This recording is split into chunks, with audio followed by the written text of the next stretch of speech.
Clear है आवाज़? हाँ है बिल्कुल। जी, कुछ राब्ता है तुमसे। अब तो इतना सिद्ध हो गया कि इन साहित्यकारों से राब्ता सिर्फ प्रवीण जी का नहीं रहा, अब हम सबका हो गया।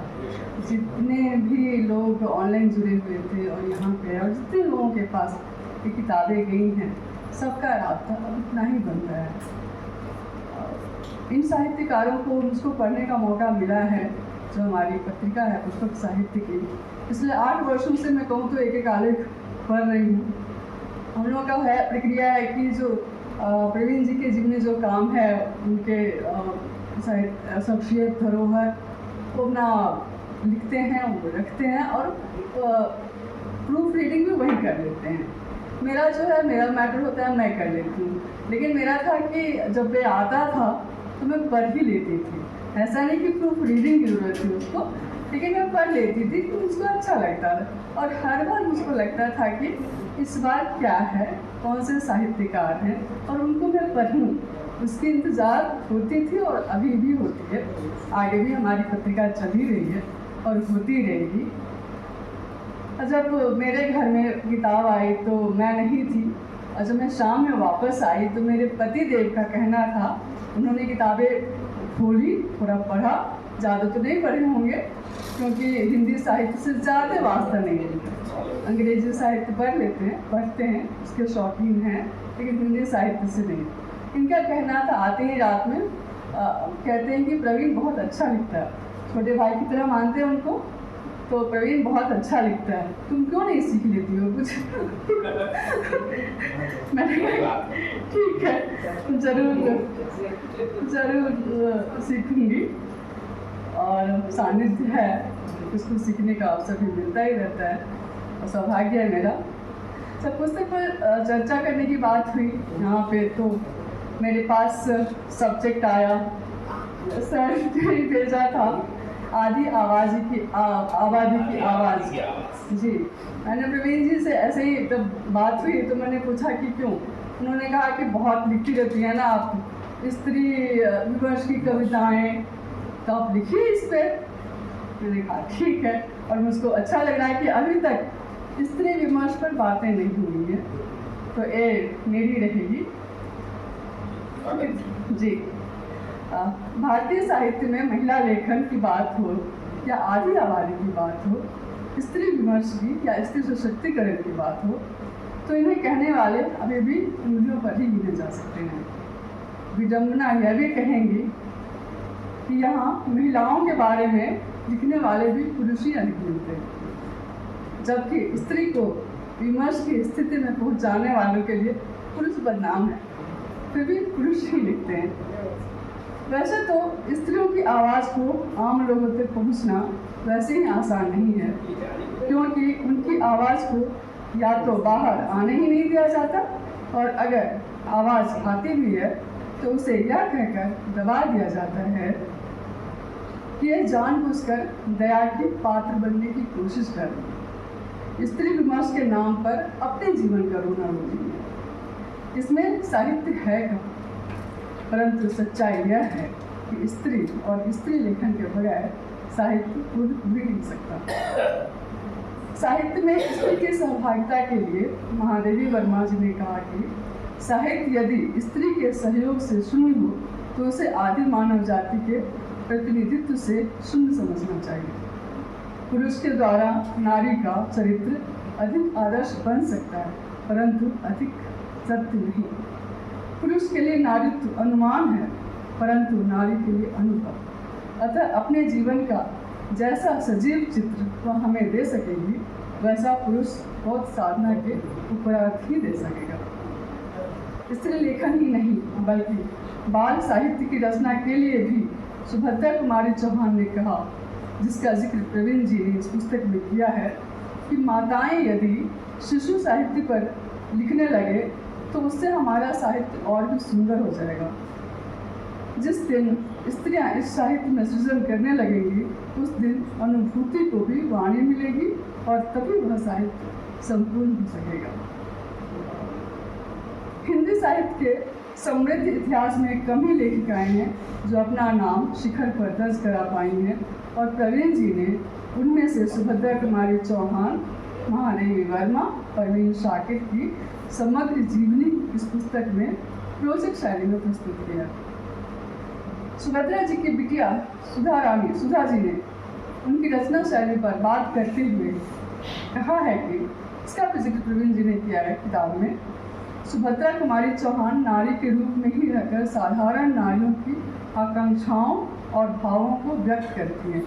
उनकी शैली में वही सरलता और स्पष्टता है जो उनके जीवन में है। सुभद्रा जी भी सामाजिक व्यवस्था के प्रति दुखी थी। सिर्फ पढ़ना लिखना और साक्षर होना ही समस्या का समाधान नहीं होता। उनकी कहानियों में पढ़ी लिखी स्त्रियां भी सुखी नहीं हैं। आजकल स्वावलंबी स्त्रियों को भी और भी अधिक समस्याओं से जूझना पड़ता है। वह न घर के सदस्यों की कसौटी पर खड़ी रह पाती हैं और न ही कार्य क्षेत्र में मनचाहा मुकाम हासिल कर पाती है। महादेवी वर्मा जी ने कहा कि आधुनिक युग की नारी को यही दुख है कि वह पुरुष के प्रत्येक क्षेत्र में सफलता पाकर भी संसार के अनेक आश्चर्यों में एक तो बन गई है, पर उसके हृदय के एकांत श्रद्धा की पात्री बनने का सौभाग्य उसे प्राप्त नहीं हो पाया। संसार उसे देख विस्मय से वशीभूत होकर चकित सा ताकता तो रह जाता है, परंतु नतमस्तक नहीं होता। ये कथन आज के लिए भी प्रासंगिक है। अपने आप को साबित करने के लिए आज भी स्त्रियों को कांटों पर चलना ही पड़ता है।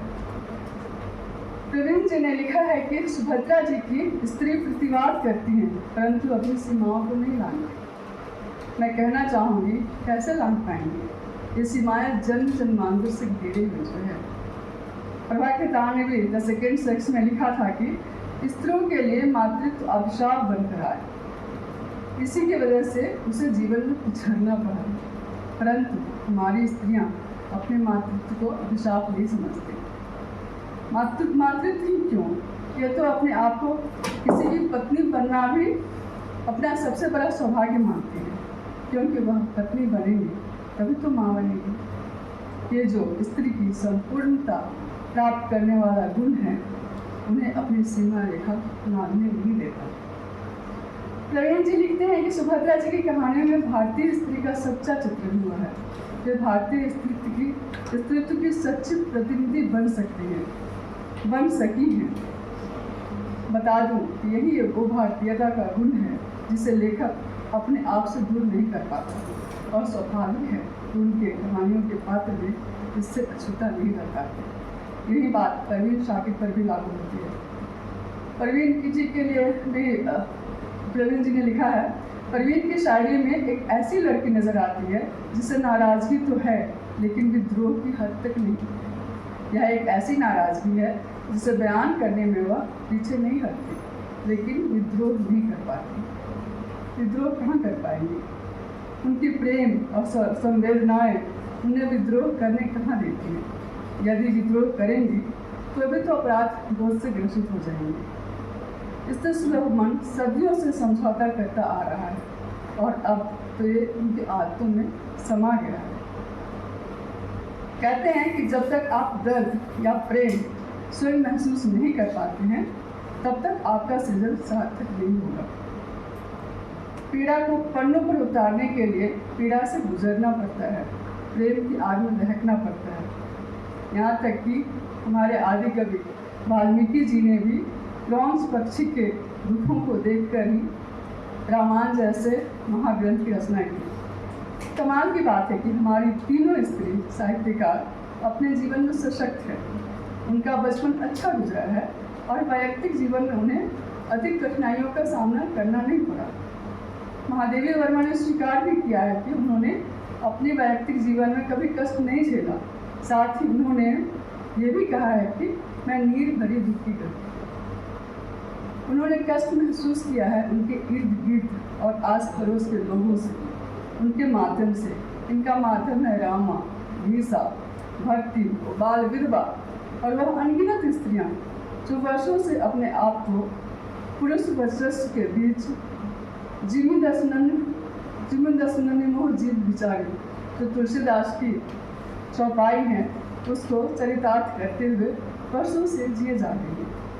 अफसोस इस बात का है कि जो वाकई में कष्टों से गुजरता है वह अपने कष्टों को पन्नों पर नहीं उतार पाता। आप ही बताइए कि महादेवी वर्मा के पात्र इतने सक्षम हैं जो अपनी बात हम तक पहुंचा सके।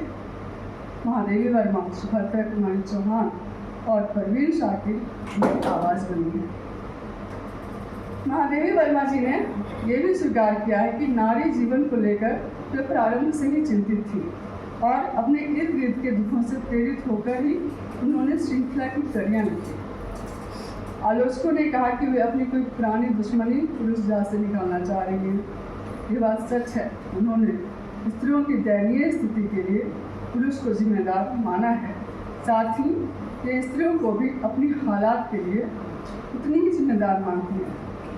तो कहती हैं कि भारतीय नारी के जीवन में कितनी विडंबना है। किसी ने इसे त्यागमयी कहा तो किसी ने इसे ममतामयी देवी कहकर संबोधित किया। जब भी किसी ने उसे सहनशीलता और बलिदान की मूर्ति कहा तभी वह समझने लगी कि उसने अपना बलिदान का पुरस्कार पा लिया। बातों में इतनी सच्चाई है। स्त्रियों को छोटी छोटी बातों में संतुष्ट हो जाना भी उसकी दयनीय स्थिति का कारण है। श्रृंखला की कड़ियाँ में महादेवी जी ने स्त्रियों की सिर्फ वकालत नहीं की है। जहाँ उन्हें स्त्री अपने गुणों से वंचित होती दिखाई देती है वहाँ उन्होंने उन पर उंगलियाँ भी उठाई हैं। परवीन शाकिर की बात करें तो परवीन शाकिर का बचपन भले ही दुख से भरा हुआ न हो, लेकिन आखिर थी तो एक स्त्री ही। अपना मुकाम हासिल करने के लिए वह स्वाभाविक है प्रवीण को बहुत कुछ सहना पड़ा। अतः अपनी किताब सदबर की भूमिका में परवीन ने स्वयं लिखा कि मेरा गुनाह यह है कि मैं एक ऐसे कबीले में पैदा हुई जहाँ सोच रखना जरायम अपराध में शामिल है। मगर कबीले वालों से भूल यह हुई कि उन्होंने मुझे पैदा होते ही जमीन में नहीं गाड़ा। मैंने और लड़कियों की तरह खोपे पहनने से इनकार कर दिया और इनकार करने वालों का अंजाम कभी अच्छा नहीं हुआ है। हर इनकार पर मेरे जिस्म में एक नुकीली लकड़ी का और इजाफा हो गया। परवीन पढ़ाई में बहुत अच्छी थी और वह फॉरेन सर्विस में जाना चाहती थी, लेकिन उन्हें स्त्री होने की कुर्बानी देनी पड़ी। उनका सबसे बड़ा सपना मात्र इसलिए त्यागना पड़ा क्योंकि वह एक स्त्री थी। उन्होंने व्यवस्था पर तंज करते हुए कहा कि 1983 में जनरल साहब हम पर हुकूमत करते थे। उन्होंने एक ऑर्डिनेंस जारी किया कि लेडी अफसर की पोस्टिंग बाहर बिल्कुल नहीं हुई। मैं औरत थी और यह मेरा जुर्म था जो माफ नहीं कर सकते थे। दरअसल पुरुष को स्त्रियों की तरक्की से डर लगता है और अपने आप को असुरक्षित महसूस करता है, और यही असुरक्षा का भाव है जो पुरुष को स्त्रियों को आगे बढ़ने देने से रोकता है। परवीन ने स्त्रियों के प्रति समाज के दोहरे रवैया को बयां करते हुए नाटक कविता लिखा जो मुझे बहुत ही अच्छी लगी। इसमें उन्होंने बताया है कि किस तरह से पहले लड़कियों को आज़ादी दी जाती है। जब वो आज़ाद होती है, जब उनके पंख लगते, जब वो उड़ना चाहती है, तब उनको उनके पंख काट दिए जाते हैं। इसमें अंतिम 4 पंक्ति है। कविता लंबी है, समय नहीं है इसलिए नहीं कहूँगी। अंतिम 4 पंक्ति है कि अहमक लड़की घर वापस आ जाओ, नाटक खत्म हुआ। प्रवीण प्रणव लिखते हैं कि परवीन शाकिर की रचनाओं में तीव्र विद्रोह नहीं है, संघर्ष का तेज आह्वान नहीं है, लेकिन उनकी रचनाएं एक आईना बनकर हमारे सामने खड़ी हो जाती हैं। नीजा मैम ने भी कहा था, इसका उदाहरण मैं देना चाहती हूँ। सामने खड़ी हो जाती है जिनमें हमारा असली अक्स नज़र आता है। इसमें आंखें मिलाते हुए हमें शर्मिंदगी होती है। उनकी रचनाओं के शब्द कठोर नहीं है, लेकिन उनका असर गहरा है। उदाहरण के रूप में देखिए, तुम मुझको गुड़िया कहते हो, ठीक ही कहते हो। खेलने वाले सब हाथों को मैं गुड़िया ही लगती हूँ। मांग भरो, सिंदूर लगाओ, प्यार करो, आँखों में बसाओ, और फिर जब दिल भर जाए तो दिल से उठाकर ताक पे रख दो। तुम मुझको गुड़िया कहते हो, ठीक ही कहते हो। परवीन ने प्रेम की पीड़ झेला है, पति से अलगाव और परिवार का बिखरना स्वयं अनुभव किया है। अपने बेटे मुराद को अपने पास रखने के लिए शौहर और समाज की शर्तें मांगी। जहां उनके पति निसार अली ने तलाक के अगले साल ही निकाह कर लिया, परवीन ने कभी दूसरी शादी नहीं की। कितनी भी मुसीबतें आई, परवीन ने अपने आत्मसम्मान से कभी सौदा नहीं किया। उन्होंने मात्र 24 वर्ष में अपनी किताब खुशबू को स्वयं को खोजने का एक माध्यम बताया और भूमिका में लिखा कि यह लड़की जब आपसे बात करेगी तो उसकी पलकें बेशक भीगी हुई होंगी, लेकिन जरा सा गौर से देखिएगा, इसका सर उठा हुआ होगा। कहते हैं कि वक्त बदला है, लोग बदले हैं, लेकिन ये बदलने वाले लोग अभी भी मूल्यों पर गिने जा सकते हैं। असली समाज तो तितलियों के पर काटने वाला समाज है। जी भर कर खेलने के बाद गुड़ियों को तख्त पर रखने वाला समाज है, और आज भी उसी समाज का शासन चलता है। सिर्फ परवीन ही नहीं, बल्कि समाज में आज भी स्त्रियां तितली ही हैं जिनके पंख भी शर्तों से बंधे हुए हैं। यदि उड़ान ऊंची हो जाए तो या तो उसे वापस बुला लिया जाता है, या तो पंख काट दिए जाते हैं। आवश्यक नहीं है कि ये पंख काटने वाले कोई व्यक्ति विशेष ही हो।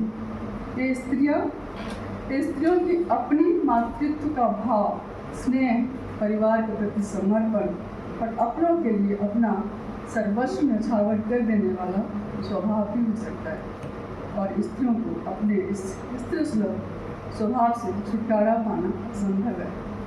लेकिन इन काटे जाने पंखों के खिलाफ आवाज़ उठाने का दायित्व सुभद्रा कुमारी चौहान, महादेवी वर्मा और परवीन शाकिर के साथ अनेक साहित्यकार हैं। उनके साथ साथ हमारी भी जिम्मेदारी बनती है कि हम अपने लिए आवाज़ उठाएं।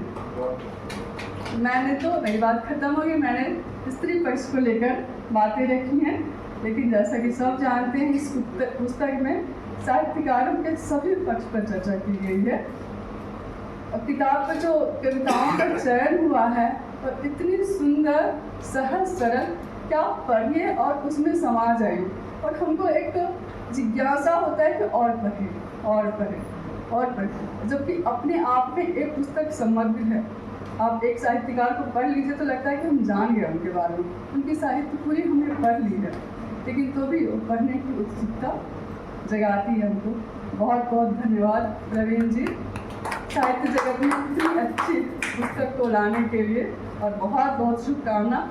एक मैंने ये भी सुना है कि एक पुस्तक बहुत ही लोकप्रिय हो रही है, और इसका जो खत्म हो रही है, और इसका अगला एडिशन में जल्दी आएगा, और एक इस किताब की बहुत बड़ी उपलब्धि होगी। बहुत बहुत धन्यवाद।